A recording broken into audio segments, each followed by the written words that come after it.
All right, folks, let's get going with this webinar. Thank you for attending this webinar session on SAP Global Batch Traceability. Hopefully you were able to stop in last week and listen to Vainan talk about GBT from an overall perspective, and we'll run through some of the stuff he's done and then go into some detail today, so it should be a good one.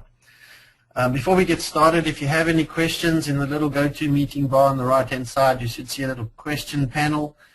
Feel free to type in the questions. When we get to the end, we will most certainly answer those questions.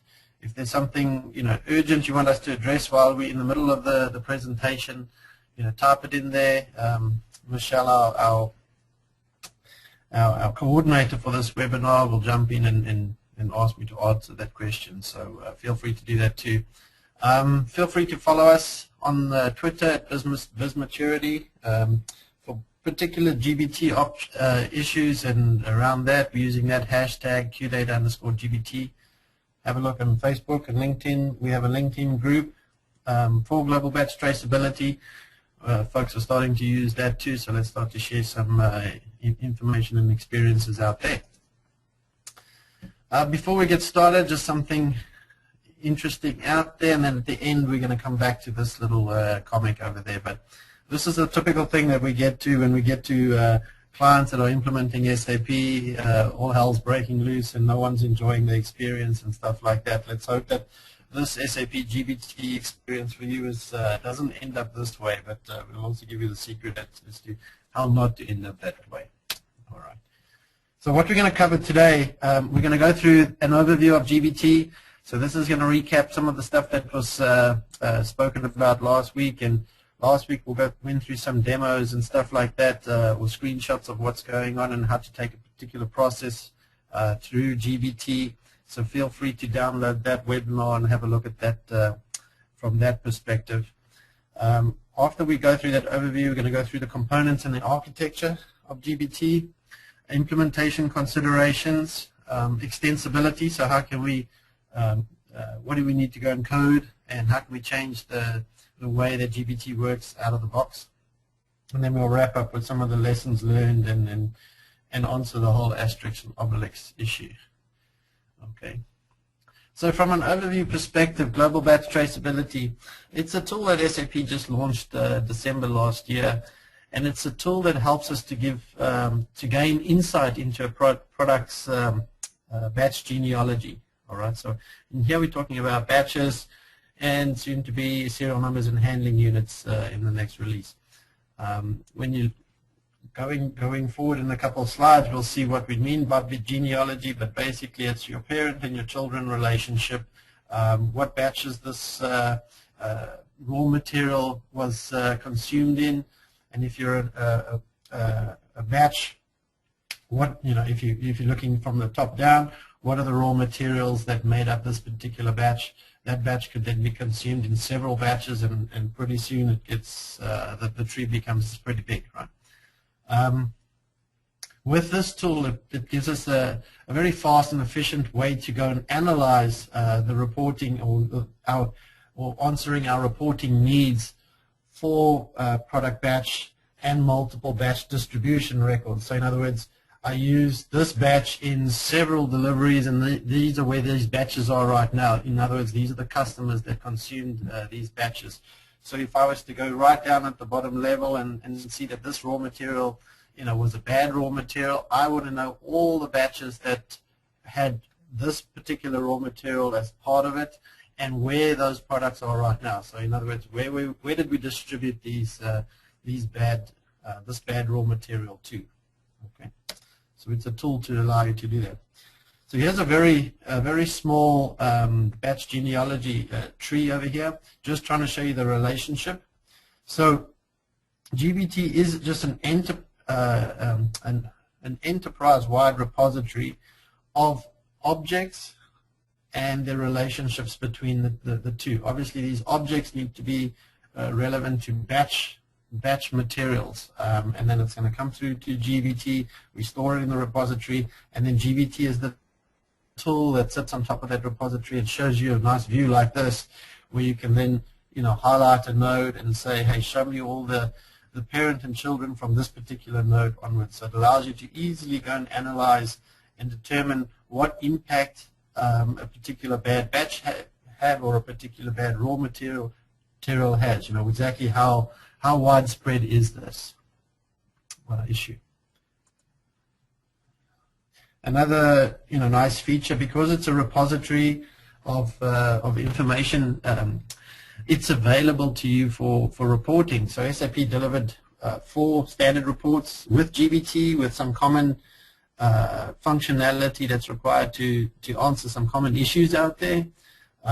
So you put in your search criteria, hit the one click, and there's your distribution record. So for example, what I was talking about earlier, if you've used the browsing tool to analyze and you found out that this particular raw material over here is the one that's an issue, you can click on that raw material and say, show me my distribution list that will go upstream and show you all the outbound delivery ship to addresses, right down to the address of where all of these products are out there. Okay. A couple more: stock overview, process multiple batches in a single run, and the material balance reporting piece. Bainon did go through those ones last week, so if you want a little bit more detail, have a look at them from last week.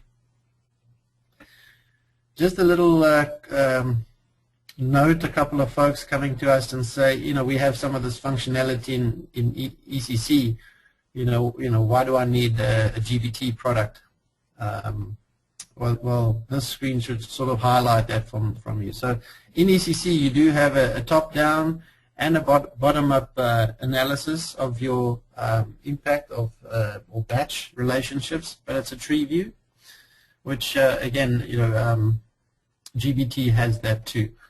It also has that graphical view that you had a little glimpse of on the previous screen. So that's a very neat way of actually and quickly browsing through your batch genealogy and able to jump from one node to the other, right mouse click on it, center on that node, and show the view from that one. So it's a very easy, very quick tool to actually get to where you need to be.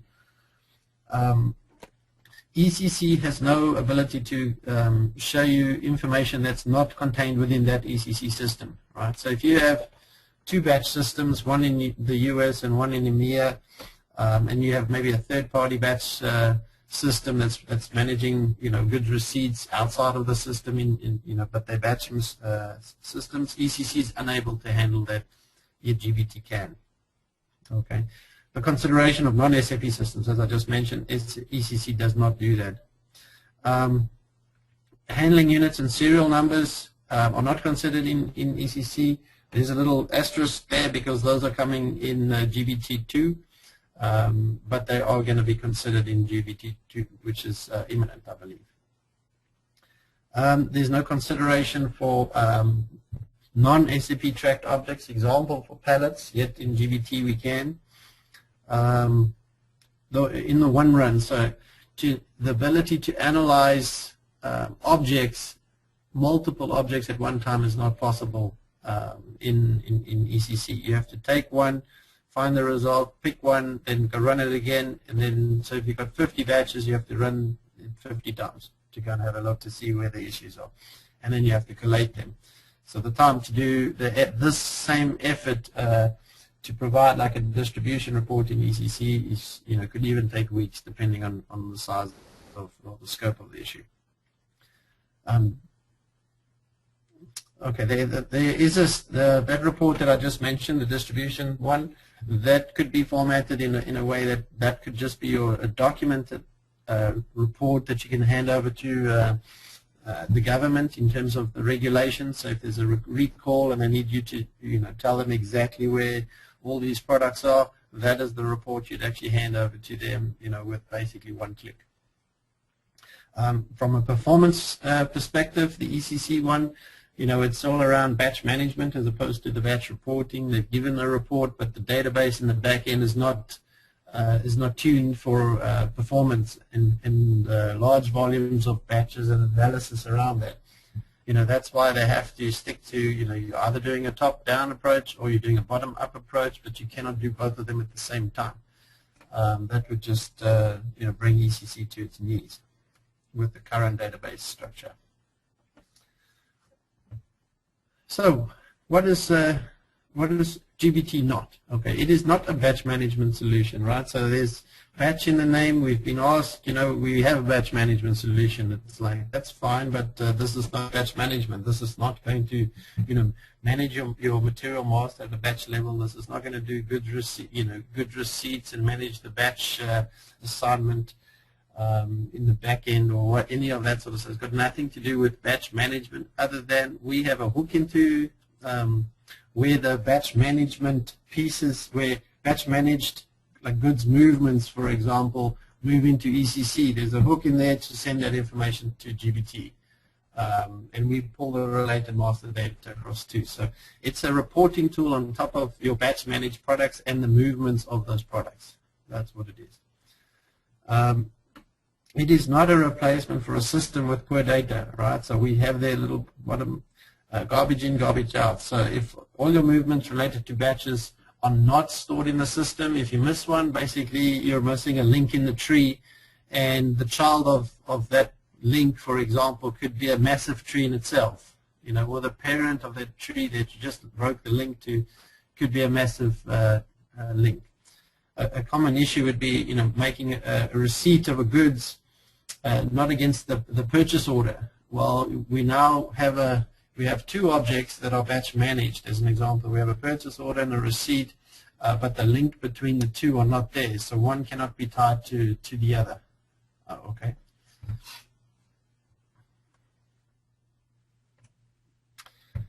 All right, let's get into some of the technical stuff, and we won't get into too much technical piece, but we'll go down as deep as need be. And if you have some real technical questions, because we've installed the solution on our side, so we can get down into as much detail as you want, then feel free to give us a call. In terms of the solution components, and Baynard would have gone through this last week too, but from a high level view, and we'll go through some of them here because I think it's important. There's 7 types of functionality that are provided on top of our repository of batch information. The first being the ability to just search batches, and I'm going to go through one of these in a little bit more detail in subsequent slides, so I won't go through 2 here. But we can explore the genealogy graphically. We have a top-down, we have a bottom-up list. We can search many batches in one run, and we have that one-click reporting capability. And then on the side there, I've got that in gray. That's a maintenance function. You can identify and maintain broken links. Okay, and it's very important, right? If you've got 2 massive trees and they're not connected, making that one link could make all the difference to you. The last part over here is just showing you that we can connect multiple systems into this repository, whether they're SAP or non-SAP, and we'll show you the technique for doing that in a little bit. So let's run through this component. So that search thing, it's just it's a web user interface. It's basically an ALV grid over there that allows you to search those batches based on various attributes.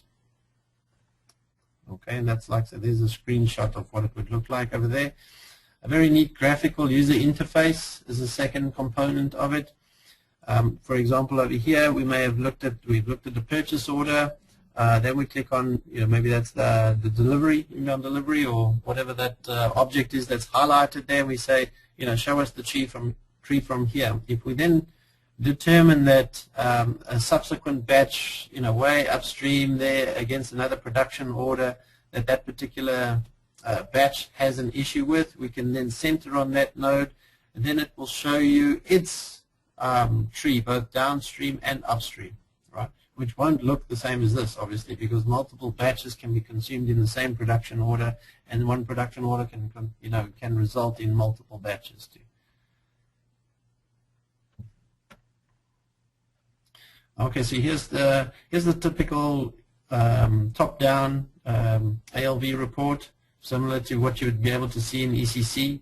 You plug in a document at the top level, and then it will basically show you what batches are related to this, and then in terms of those documents, what documents created those batches, or these production orders, or these procurement orders, how did we get those batches, and then if there's anything lower than that, it will just carry on going down until you get to the actual raw material that was used in any one of those purchase orders or production orders. Okay. Now we have a bottom-up approach, and now you can start with any document over here, but you may start with the raw material. I have some orange juice. Let's show me where this particular batch of orange juice was consumed, and then it just flows up and all the way up to the delivery of that the finished product, the bottled orange juice. As an example of that one-click report, again we talk about the distribution one. It's showing you the addresses of the goods receipts for a selected batch. So you put in the batch number, and here's where that batch is right now. Whether that's at a warehouse, whether that's at the customer, it just needs to show you exactly where it is now. So the last record we have of that batch will come up over here. In terms of that maintenance, this report over here that I was talking about, it's showing you nodes that have missing events, and the only one that they really can look at is POs, as I mentioned, POs that have not been received against, or goods receipts that not have been received against the PO. We can immediately say, look, here's a receipt, it should be against the PO. Unless your process is somewhat different and that one needs to be excluded, you can then just say ignore this one. But if it's not, if it is supposed to be against the PO, you have two options. Is there a possibility of reversing the goods receipt and actually posting against the PO? Most cases, that's not an option. So the second option is come in here and maintain that link. All right? Because if you don't maintain that link, we don't have a good tree. Garbage in, garbage out. Okay. We have the ability to select multiple batches and report on them in a single run. I've mentioned that. And we have the ability to pull data into GBT from multiple systems. All right. The standard integration is an integration component, and we'll describe that in a little bit. But that's available in ECC. So it's a very simple installation. It's a very low impact integration component on ECC. So throw it on there. It's all batched. In fact, here's the solution architecture for GBT. So if we look at everything actually revolves around that CHVW table. So all of our material movements go into that. I'll talk a little bit later. There's two other CHVW tables too that it also takes into consideration. But that integration component will move that information into a GBT transfer table, but it's all executed from within the GBT system itself. We do a pull, which is just an RFC call, and it's going to go pull that information out of that transfer table. And in some instances, it will go back directly to the transaction objects and pull that information. That's what it uses, number 4, to populate basically the repository. 5, 6, and 7, as an example, that's our master data piece. We will pull the plant information just using an RFC. All the other stuff from an ECC perspective in terms of master data is done through the use of ALE technology. So we would create change pointers in ECC, so whenever one of these batch changed or a classification was added or a characteristic was added, material, customer, vendor, we send that information through in a batch process via an IDOC into GBT. We process that and then maintain that master data. And all we need those objects for is really attributes that we can display on the report. So if you're looking at a purchase order as an object, which we would get through our pull report, but against that PO, will be a vendor number, where you'd like to know what the vendor name is. You'd pull certain attributes over there. If we send a delivery to a customer, we want the customer name and address, ship to address, so we can run the delivery report. So if we deliver to that customer, now we have his address. Okay, don't need to send that information again.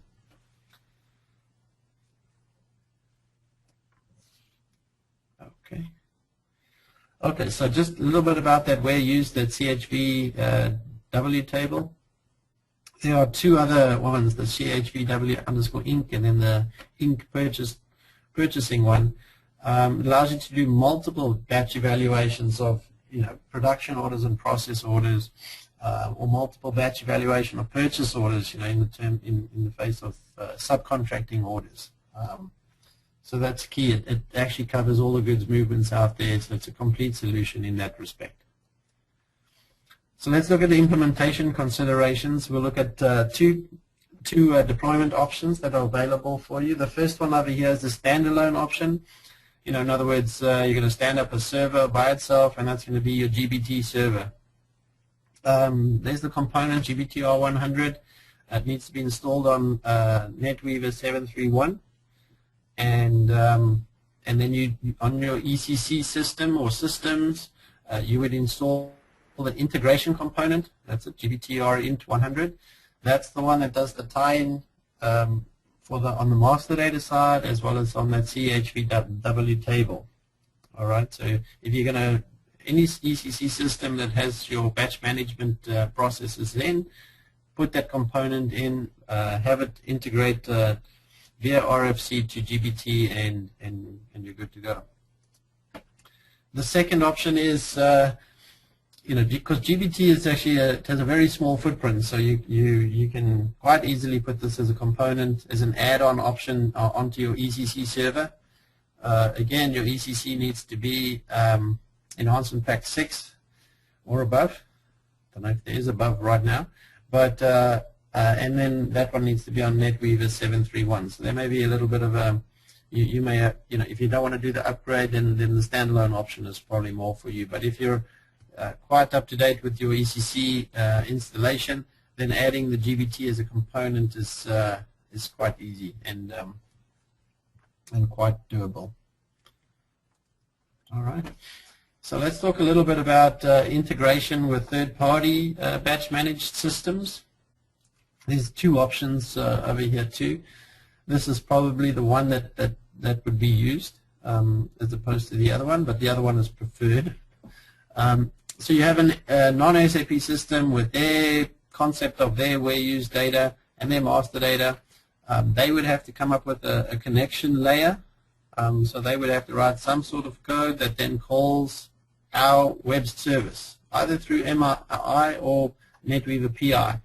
So GBT provides a web service that allows a non-SAP system to consume that web service and allows them to populate data into our batch repository. The second option for them too is just to create a transfer file. So they create a file in a format. We run the file upload report, which is using LSMW, the legacy system migration workbench, to do that. And so forth. So the second option is, if you can get that third-party system, they would still have to write their connection layer. But if they were able to actually just move, pass us on the goods movements, but directly into ECC as opposed to GBT, so that the ECC system can also have a record of what was moved from where to where, then the normal integration component will kick in, and GBT will just consume that data naturally. Okay. So if that's an option for you, then that's obviously preferred. Let's run it through ECC. ECC has the visibility and can make use of that information too in their other processes, but GBT will get it natively out of ECC then. Okay, sizing considerations, right? So the recommendation is pretty small, just a dual-core CPU processor with 8 GB of RAM, pretty small machine. Most of us probably have laptops bigger than that. The disk space may be a little bit bigger than what you have on a laptop, but we assumed 10-year retention period and 4 objects per event. A small implementation, so in other words 4 million events per year. It's about 200 gigabytes, medium 1 terabyte, and the large installation 9.7 terabytes.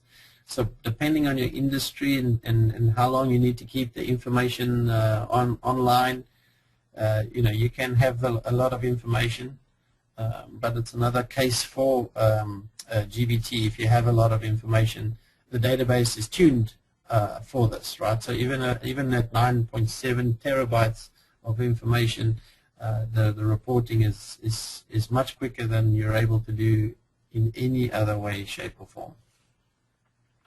One note at the bottom that I'm calling out there, GBT is just what they call a data sink, right? It's just a system that's retrieving information from an upstream connected system so that it can do some analysis on that data. So it's a consumer and a repository of information, right? So in terms of performance and stuff like that, it's really just the transfer of data and not so much the processing of it. We just need to transfer it over, dump it in the tables, and then you run UI reporting on it.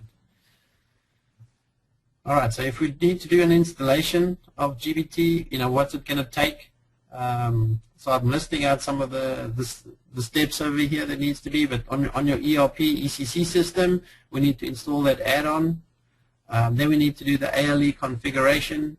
So normal stuff, logical systems, RFC, so to set up the communication with GBT. And then we need to send the master data across. And those are the components that I'm listing below that we need in GBT.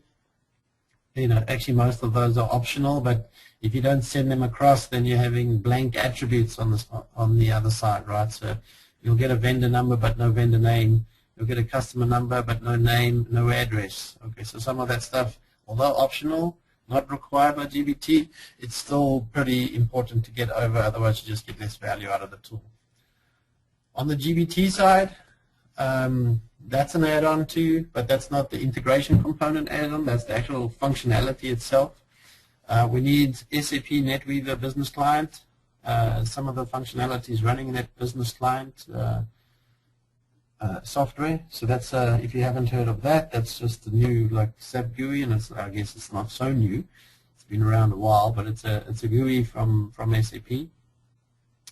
You need to do the inbound ALE configuration, obviously. So logical systems, RFC destination, a couple more RFC destinations over here because GBT has the ability to drill back down into the corresponding documents. So if you click on the PO, you could actually fire up ME23N from within GBT to see what that PO looks like. So without those RFC destinations configured, that's not happening. As I mentioned, the inbound IDOC processing has to happen.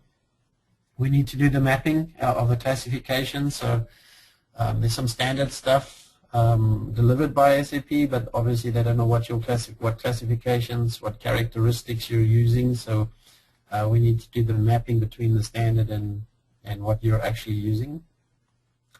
Then we need to do some configuration on GBT side in terms of categories and hierarchies, and some BADI activations to do, for example, some of the mapping and other functionality that we want to do, like filtering out certain things, because GBT 1.0 filters by plant. So if you have 5 warehouses out there and you just want the one to be managed or not managed but monitored on GBT, you would just enable that particular plant going forward. But if you want to further filter it, then there's a BADI, for example, to do that, and we'll go through that in the extensibility section. Just some notes on the installations. Only deactivate a plant if you are sure it won't be relevant in GBT again. So if you switch on the plant and we've started to gather information in GBT, then you switch it off. Switching it back on leaves a big hole in the thing. There isn't a good way of actually filling in or getting in all the empty records into it. You'd have to do all of that stuff manually, and we can only create links. We don't create objects manually in GBT. So you do have to do a lot of that stuff with care. You don't want to break your network. Okay, beware of data inconsistencies, especially on your batch managed system. So in ECC, if you've archived some documents as an example, and now we're trying to pull the information, but that document no longer resides in the system, that's a broken link, right? And the broken link leads to an incomplete tree or genealogy, and leads to an incomplete report, which again leads to, if you need to do a recall, you can't do a targeted recall based on the results because you're not sure if you've got the whole tree of the affected product. Okay. GBT considers good movements at a plant and storage location level at this time. Okay. and you cannot change ship-to addresses in GBT. They share, if the addresses are the same, they share them, so there's no changing of that information. There's no changing of data in GBT. All right, let's go through extensibility. So if we need to change the system up a little bit from what it's standard delivered, I've got the baddie details in here. If you're not a developer, just look at the red stuff. Okay. If you are a developer, look at the black line, and then you can have some fun. So the first one over here we have on our where used, so fetching the information from ECC to pull it into GBT. We have the ability to retrieve those objects and retrieve additional details from other systems. So for example, if we're pulling delivery information, let's go get the carrier information so that we know which carrier delivered this particular product to. So standard, we'll get the delivery. Using this baddie, for example, we can add attributes and other information to that to make your report a little bit more robust and of value, give it more value. Okay, then the second one I mentioned a little earlier. This is just the spot to do it. By default, we switch GBT on via a plant. We may need to go in and say, look, let's do it for a particular material type. Okay, so this plant is relevant, but only for these material types. Then we use that baddie to go ahead and filter out based on the material types. All the other ones will not go through to GBT. And that's done, at a goods movement level. From an ALE level, we could either send all those materials, whether they are that type or not, but you can also use ALE to filter out those material types. But you would have to do that at the ALE level. Okay. Classification with standard characteristics. Okay. So this is what I was talking about a little bit earlier. SAP deliver a standard the standard characteristics relating to a classification, and their so the standard one is delivered as LOBM underscore as the prefix, and you can copy and use that into your ERP client. And then on the GBT side, SAP is given their own version of those classifications, starting with SAP underscore GBT underscore. We copy that into GBT, and the standard mapping happens between those two sets of characteristics, against that classification. So we would use the mapping tool to map the classification that you guys are using into the GBT one. Okay. So there's a couple of reports to help you doing that, and then the baddie itself will do the mapping of it. That baddie also used for removing duplicate names, changing the names of the class or the characteristic, because you use the standard one, but you may want to use it in a different way. So this is a pretty important one over here, because obviously SAP does not know what characteristics you are using in your environment. So this is the one that will always need to be implemented and always worked on. Okay. So in some instances, in some solutions out there, baddies are only if you really want to do things differently, you can influence the way it is. With GBT, I can tell you that you will be doing that and going forward. All right, we're making some good time over here. I want to go through this little concept with you just so that you understand from an implementation perspective. And we're just wrapping up. We'll take 10 minutes now just to wrap up. But from an implementation perspective, if your organization fits in basically into one of these quadrants of what we call a maturity quadrant, so in terms of how mature you are using in this instance, your batch management system from that type of perspective. So if you are having data issues, so if you don't have all of your batch management information stored in your material master, you don't use that in the transactions, we would put you in quadrant 1 in terms of the maturity of that. You should be going through a housekeeping phase. You need to go through, clean up your material master, make sure that your batch flags are set, and then make sure that the transactions, as and when they're occurring, are making use of the information provided within SAP to do that. So we need to sort that out first before we can move you over into Quadrant 2. When we're in Quadrant 2, Quadrant 2 is an organization that the data is there, the transactions are using that data, but some of our rules are being processed outside the system. So maybe you're still taking some of that information, dumping it into a spreadsheet, you manipulate it in a spreadsheet and you put it back up into SAP, or it's done in a third-party system and then that doesn't get into SAP. You could have good data, but it sits in a third-party system. It's like, well, let's get those rules and let's get it back into SAP. Let's get out of spreadsheets. Let's start to, just do the process within the system where it was intended to be done. Once you've got that squared away, now we can start to go into Quadrant 3, and where we can start to leverage functionality that SAP is providing, right? So now we've got good data, we're doing our stuff in SAP, now let's plug on top of that a system like Global Batch Traceability, right? This allows us not to do the garbage in, garbage out approach. We know that the information is good, we know that the information is complete, so now we can start to do this batch traceability, we can do root cause analysis, stock overviews, material balances, the distribution lists, all of that good stuff. Now we can do it because we know our input system is good. And Quadrants 4 is for everybody that's, once we're doing like the batch management piece thing, then we can start to reduce our risk and improve our service and so forth. Obviously now if you've got this piece of functionality in place, you can do a real fancy targeted recall. If some consumer reports a particular issue, you can take that particular batch that was or the batches that were produced that final product, you do the top-down analysis to go find out where the particular issue, affected issue started, and then you click on that one, and then you do the bottom-up approach, and that's your distribution list of everything that's affected. You could do that in I don't want to say minutes, depending on the size of your company, but minutes to days, minutes to hours to days, as opposed to weeks and months in some instances.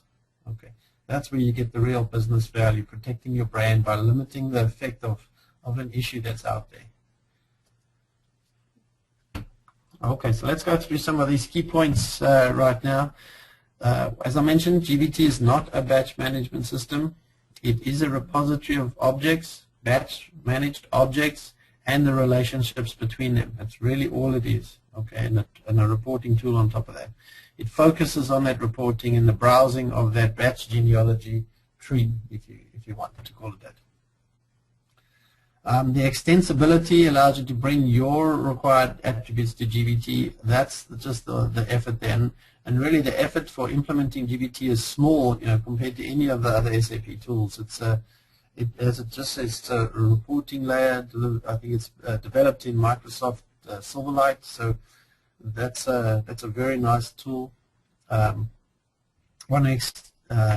back to the maturity quadrants 1, 2, and 3. So garbage in, garbage out. Let's get you into quadrants 3 before you want to look at SAP GBT.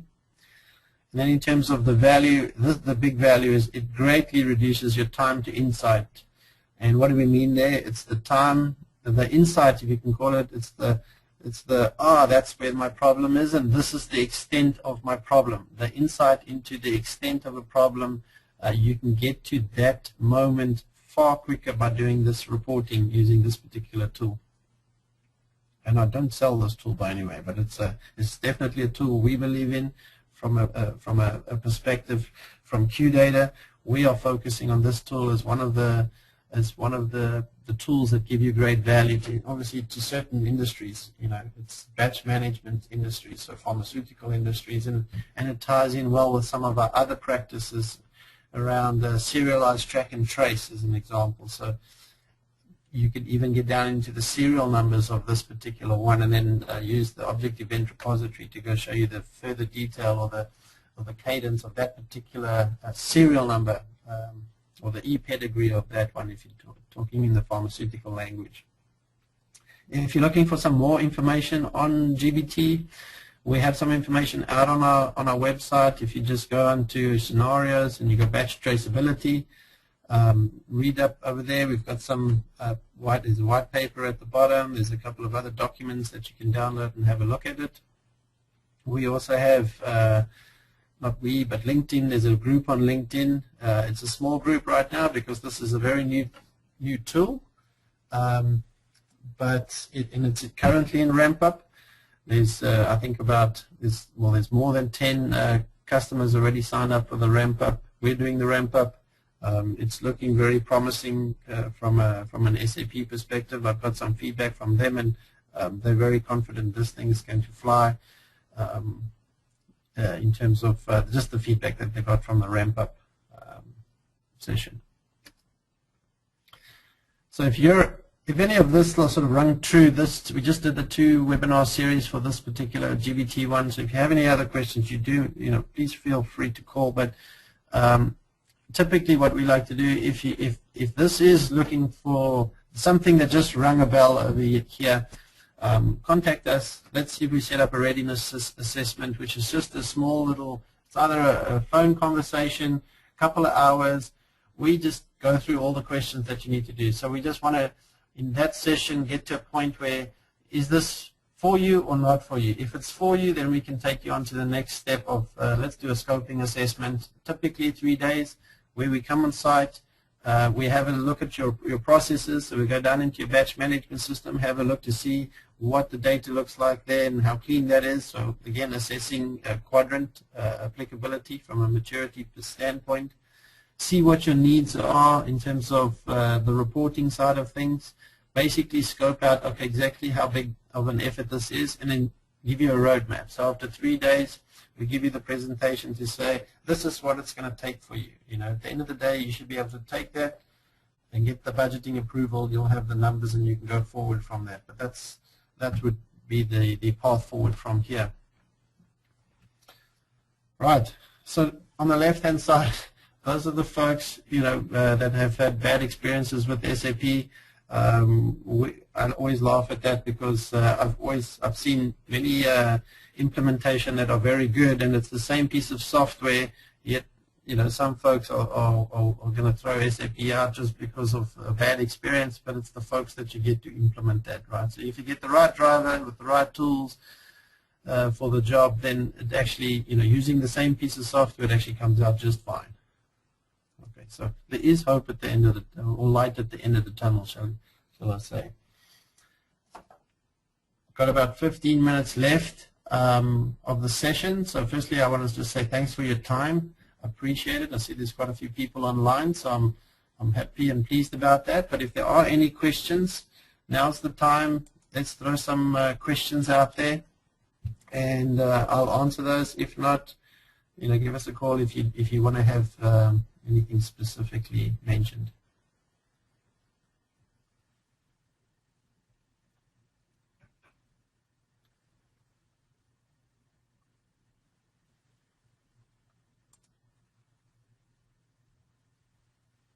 Just going to open up the question panel here quickly.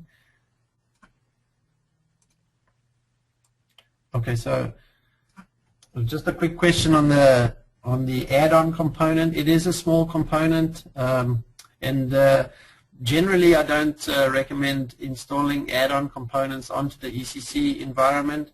But then in this instance, it's such a small footprint. It can be your only considerations in this instance would be the versions of your current ECC environment. And once you've installed it on that environment, then you've got to be careful, because if you want to go up to another version of GBT, but it needs a different version of NetWeaver, then you wouldn't be able to take that on until ECC is ready to go to that same version too. So it's such a small hardware requirement, other than possibly the big disk space, but the server itself is such a small one, it will definitely warrant maybe doing a standalone approach. And that just gives you that flexibility to upgrade as and when. Another question, when will GBT2 come out? That's a good question. We had heard, in the February-March timeframe, but let's just say go into the LinkedIn group and follow that. We'll make the announcement there when it's coming out, but it's imminent. We did a workshop with SAP in January, and they were talking February.